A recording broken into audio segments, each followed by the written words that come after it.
बातों को सुना तो बात उस समय अनुचित थी। राजा भानु प्रताप भवन में प्रवेश किया। जब भवन में प्रवेश किया बंधुओं, तो जो धमिना नामक सर्प था वो तो भाग गया, वो 9-2-11 हो गया, वो भाग गया। लेकिन जो ये नागिनी थी ये भाग ना पाई। ये भी एक बिल में घुसना चाहा, लेकिन राजा भानु प्रताप के क्रोध था, उठाई अपनी कुदाली और नागिनी को मार। जैसे नागिनी को मारा तो पूंछ कटे। राजा वापस चला आया। जब राजा वापस चला आया, कुछ समय के बाद राजा भानु प्रताप अपने दरबार में आ गए। शेष जी वापस आ गए। जिस समय शेष जी वापस आई तो नागिनी की हालत देखा तो नागिनी की हालत बड़ी विपरीत, पूंछ कटी पड़ी, बेहोश पड़ी। और भैया त्रिया चरित्रम रहे हो न जाना, नारी जो कर डालेगी भगवानों न पता लगा पाएंगे। हम आपकी बात क्या करें। त्रिया चरित्रम रहे हो न जाना, बना लिया त्रिया चरित्र, बैठ गई। शेष जी ने कहा, देवी तुम्हारी ऐसी हालत किसने किया? किसने तुम्हारे पर दुष्कर्म करना चाहा? किसने तुम्हारे पर कुदृष्टि डाला? नागिनी कहने लगी, स्वामी और कौन भला डालेगा? आप जिसके भरोसे मुझको छोड़ गए थे ना, वही राजा मेरे साथ में दुष्कर्म करना चाहा, और मैं जब तैयार ना भई तो मेरी पूंछ को काट दिया। अब भाई शेष जी को तो बड़ा बुरा लगा कि हम बोल गए थे कि हमारी पत्नी की देखभाल करना, तो हमारी पत्नी को दुष्कर्म करना चाहे मेरी पत्नी से, और तैयार ना भाई तो पूंछ काट दी। ये कहाँ की मर्यादा है? शेष जी क्रोधित भये और कहा, आज मैं राजा भानु प्रताप को डस करके आऊंगा, छोड़ूंगा नहीं। पत्नी बड़ी मंगा, आज जहां डसेंगे ना पति जी मर जाएंगे, बात छुप जाएगी। लेकिन भैया सच्चाई कभी छुपती, सच्चाई कभी नहीं छुपती है। जो सच्चाई होगी वो सत्य ही रहेगी, उसको झूठ आप बना नहीं सकते। राजा भानु प्रताप के दरबार में शेष जी चले। जिस समय गए तो बड़े क्रोध में फुफकार भर करके कि राजा भानु प्रताप जैसे ही मिले तुरंत डस लो। दरबार लगा था। जैसे शेष जी पहुंचे, मंत्रियों ने देखा, महाराज बहुत भयानक विकराल काला सर्प आ गया दरबार में। राजा भानु प्रताप ने कहा, भैया सर्प है, कोई घर तो बना नहीं, कोई मकान उनके तो बना नहीं। अरे आया है तो किसी लाठी पर रख लो, जंगल में छोड़ दो। जीव है, जीव हत्या करना बहुत बड़ा पाप है, ये भी एक जीव है। और संसार में सृष्टि पर जितने भी जीव हैं, जितना हमारे अंदर जान है ना, उतना उनके भी अंदर है। मारना नहीं चाहिए किसी को। जब शेष जी को इस प्रकार से कह करके राजा भानु प्रताप ने लाठी पर रखवा करके जंगल में डलवा दिया। अब शेष जी की समझ में आया, बुद्धि पलट गई, कुछ बात नहीं, पत्नी में गलती है। अगर राजा भानु प्रताप गलत होता ना तो हमको भी मरवा देता। इसका मतलब राजा तो धर्मात्मा है, लेकिन पत्नी ने छल की। शेष जी वापस आए लौटकर। अब पत्नी बड़ी मंगान, बढ़िया आरती सजाने बैठी। पति जी आएंगे, आरती उतारूंगी आज, क्योंकि आज मेरी सच्चाई छुप जाएगी। बड़ी मंगन। शेष जी आए, नागिनी आरती उतारने लगी कि मैं प्रकाश डस्यो भरतारा, मैं प्रकाश डस्यो भरतारा, प्रकाश डस्यो भरतारा, प्रकाश डस्यो भरतारा, प्रकाश डस्यो भरतारा,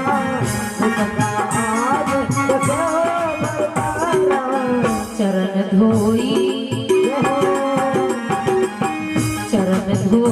आरती उतारा, चरण धोई आरती उतारा,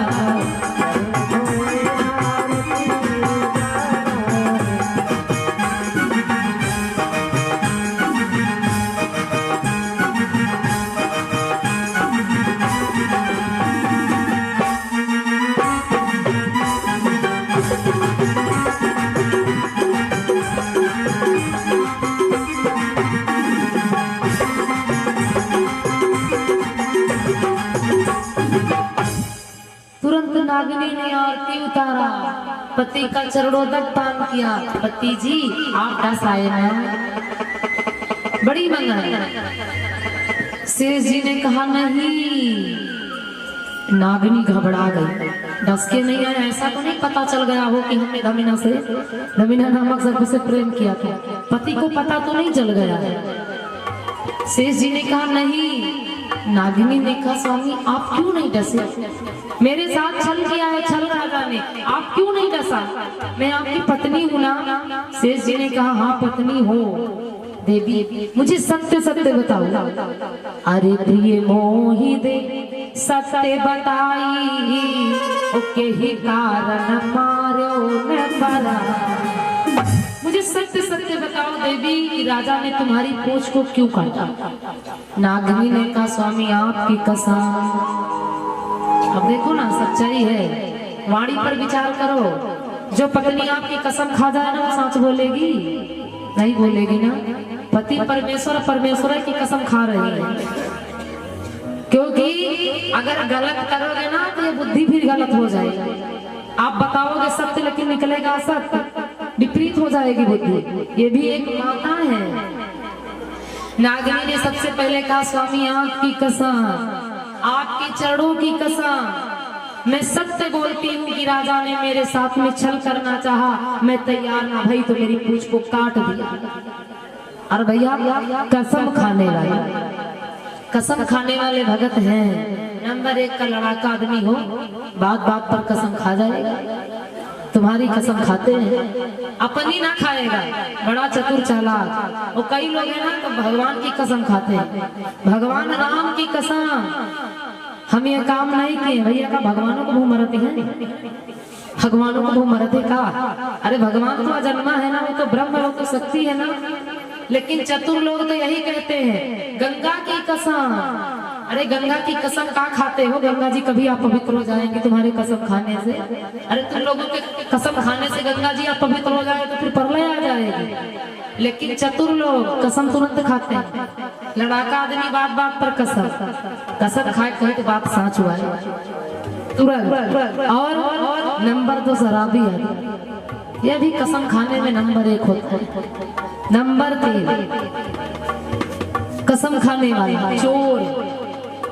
चोरी चाहे तुरंत पकड़े जाए, तुरंत कसम खाएंगे ना, चोरी ना करते हैं, चोरी हम नहीं करते हैं। और कसम खाने वाले चुगलखोर, इनसे बहुत ही ज्यादा सावधान, चुगलखोर से। हाँ कई ऐसे मकान है देवालन मकान लागे, बतलाओगे अपने घर में खबर पहुंच जाएगी पूरे गांव में, जान नहीं पाओगे। ये सब बहुत जल्दी कसम खाते।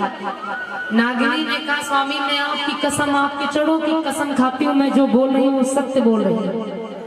शेष जी ने कहा मुझे विश्वास नहीं हो रहा है। नागिनी ने कहा स्वामी आप मेरे पर विश्वास नहीं करोगे तो किस पर करोगे। कुछ लोग ऐसे होते भैया जिनको बतलाने का ढंग होता है दुनिया में, जिनको बतलाने का ढंग होता है वो पूरा पूरा गलत करते हैं। लेकिन ऐसा तुमको अपनी वाणी से प्रभावित करेगी कि असत्य वाले को तुम सत्य समझोगे और सत्य वाले को तुम असत्य समझोगे। किसको, जिसके अंदर बोलने की कला है उसको। आज शेष जी ने कहा मुझे विश्वास नहीं हो रहा। शेष जी ने कहा इस बात को मैं पता लगा करके ही रखूंगा। रूप को बदल दिया शेष जी ने, 5 वर्ष के बालक जैसा रूप धारण किया शेष जी।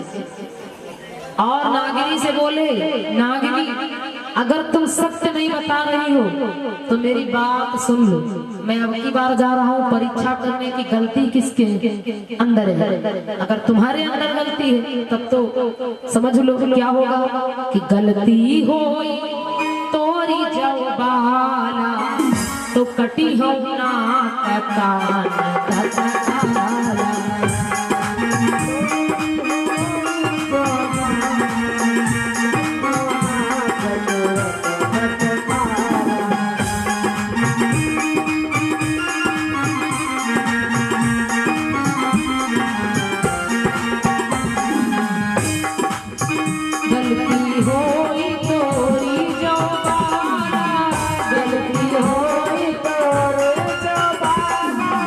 कटी हो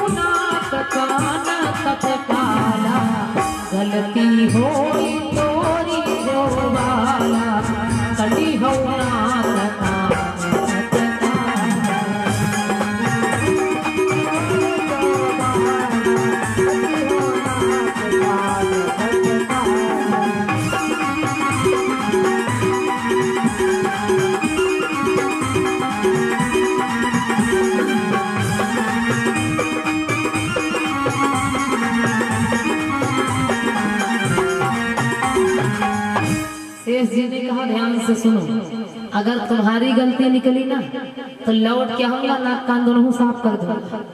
और अगर राजा की गलती निकली तो राजा को मृत्यु दंड दे करके आऊंगा। शेष जी 5 वर्ष के जैसे बालक का रूप धारण किया और पहुंच गए राजा भानु प्रताप के दरबार और कहा, राजा मुझे सत्य सत्य बताओ कि शेष जी जब अपनी पत्नी को तुम्हारी सुरक्षा में छोड़ गए थे तो शेष जी की पत्नी की पूछ कैसे कटी? अब राजा ने कहा, हमारे और नागिनी के बीच में इस बात को कोई जानता भी नहीं है और ये 5 वर्ष का बालक पूछ रहा है, इसका मतलब ये बालक जानता है। राजा जी ने सत्य सत्य बता दिया कि महाराज शेष जी जब नहीं थे तो उनकी पत्नी धमिना नामक सर्प से प्रेम कर लिया था और शेष जी हमारे हवाले कर गए थे अपनी पत्नी को। तो हमने जब देखा कि वो भागने का प्रयास किया तो फिर हमारे क्रोध आ गया और कंधे पर कुदाल थी, क्रोध में आकर के उस कुदाल को मार दिया और पूंछी कट गई नागिनी की। शेष जी ने कहा, अच्छा इतना बड़ा छल किया तुमने मेरे साथ और फिर राजा को कलंक दे रही है। अब शेष जी वापस चले और तब तक नागिनी ने सोचा कि पता तो चली जाएगा, कब तक छुपाओगे? एक दिन छुपेगा, 2 दिन छुपेगा, लेकिन किसी ना किसी दिन सत्य का तो पता चल ही जाएगा। नागिनी ने सोचा कि आज पति जी आएंगे तो नाक कान दोनों काट लेंगे। तो नागिनी ने मन में पश्चाताप किया और पटकी पटकी फन मरी गई रामा, शेष नाग आए जब धामा।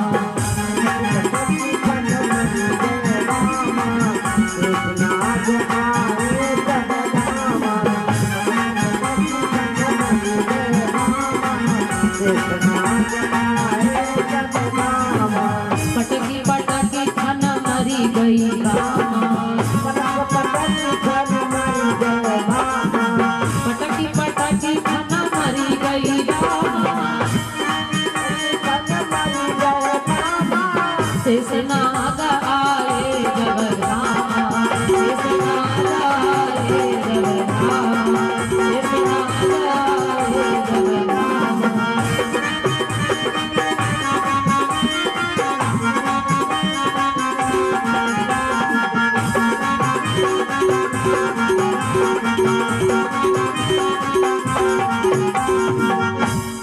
तो जब तक शेष जी लौट के आवे बेचारे तब तक अपना फन फटक फटक करके प्राणों का अंत कर दिया, मर गई नागिनी। अब शेष जी का भी मरे को मत डर, अब जो मर गया है चाहे लाख गलती आ गया हो, क्या मरे को मार डालोगे और मारोगे भी तो खा पाओगे। अब नाक कान काटो ले अगर शेष जी तो कोई फर्क नहीं पड़ने वाला, प्रण अधूरा रह गया। राम जी ने जब सूर्पनखा को देखा पंचवटी में तो सूर्पनखा ने छुपाया नहीं, बता दिया कि मैं पहले वाली हूँ। सूर्पनखा रावण की बहिनी और दुष्ट हृदय कारण जस आखिर अहिनी, फिर कहने की क्या जरूरत थी? अब तो मनुष्य योनि में थी, अब तो उनको कहना था कि मैं नारी हूँ या कन्या हूँ या बहिनी, कुछ भी बता देती ना। लेकिन सूर्पनखा ने कहा मैं अहिनी हूँ, दुष्ट हृदय वाली, दुख देने वाली नागिनी हूँ। तो भगवान ने कहा, शेष लखन लाल ये तुम्हारी पहले वाली पत्नी है, तुम्हारा कोई प्रण अधूरा था? लखन लाल जी ने कहा, हाँ भैया अधूरा था। तो कहे चुकवाए तो गई है, मौके से मिली है बढ़िया अच्छे से। शेष जी को आ गया भैया क्रोध पूर्व जन्म का, जब वो बदला याद आया तो शेष जी ने निकाला अपना चंद्राकार बाण और सूर्पनखा के नाक कान दोनों। ये वही नागिनी है जो त्रेता में रावण की बहन सूर्पनखा भई है, वही शेष जी है जो त्रेता में आज लक्ष्मण है, और वही भानु प्रताप जो राजा था आज वो त्रेता में रावण है। और जो धमिना नामक सर्प था, वो धमिना नामक जो सर्प था ना, वही जाकर के त्रेता में विद्युत जिह्वा हुआ। तो यहाँ पर वही राजा तो रावण हुआ है ना, भानु प्रताप, वही विद्युत जिह्वा को देखा तो पूर्व जन्म का बदला भी याद आ गया। और जैसे देखा तो कहा उस समय तो तुम भाग गए थे, उस समय तुमको नहीं मार पाए थे, लेकिन अब तो तुम बहन से शादी रचा ही लिए हो ना। गंधर्व विवाह किया था सूर्पनखा ने, रावण ने शीश काट दिया, विधवा हो गई। जैसे सूर्पनखा के नाक कान कटे बंधु, सूर्पनखा रोती बिलखती खरदूषण तीसरा के पास पहुंची। जैसे खरदूषण तीसरा के पास पहुंची, भैया नाक कान कट गए। खरदूषण तीसरा 14 सहस्त्र सेना को लेकर के आया और भगवान से युद्ध करने के लिए। लेकिन जिस समय भगवान को देखा है खरदूषण तीसरा, तो भगवान को देख करके मोहित हो गया, क्योंकि भगवान बड़े सुंदर है और मेरे प्रभु को देख करके कौन नहीं मोहित हो जाए। एक बार ध्यान से देखिए तो सही, भगवान ठाकुर जी है मंदिर में, नजर मिला करके देखो। दुनिया से नजर मिलाना भूल जाओगे, फिर रोज आकर के भगवान से नजर मिलाओगे। इतने सुंदर है मेरे प्रभु कि तेरी मंद मंद मुस्कनिया पे हो, तेरी मंद मंद मुस्कनिया पे बलिहारी राघव जी, बलिहारी राघव जी। तेरी मंद मंद मुस्कनिया पे, तेरी मंद मंद मुस्कनिया पे बलिहारी राघव जी, बलिहारी राघव जी। तेरी मंद मंद मुस्कनिया पे, तेरी मंद मंद मुस्कनिया पे बलिहारी राघव जी, बलिहारी राघव जी।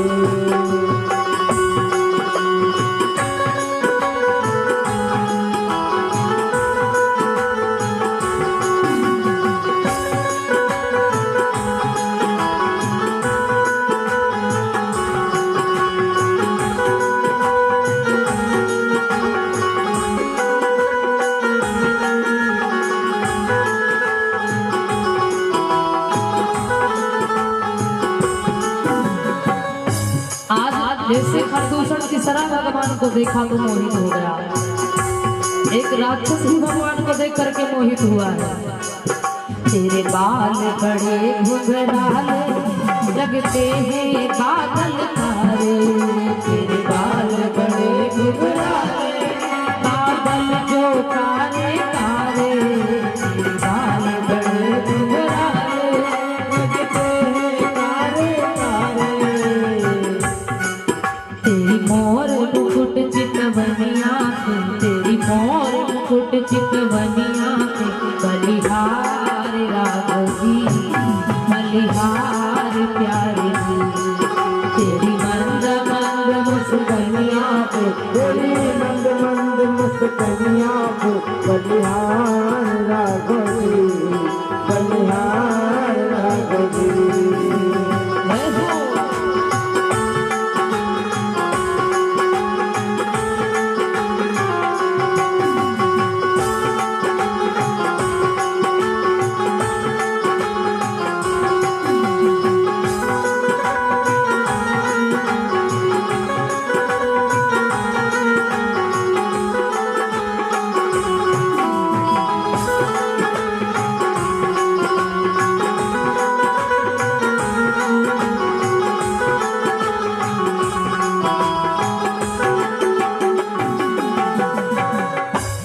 तेरे नयन बड़े मतवारे लगते हैं प्यारे प्यारे, तेरे नैन बड़े मतवारे लगते हैं प्यारे प्यारे, तेरे नैन बड़े मतवारे लगते हैं प्यारे प्यारे।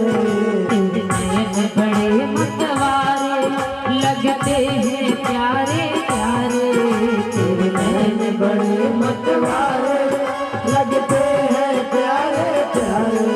तेरी तिरछी सी चितवनिया पे, तेरी तिरछी सी चितवनिया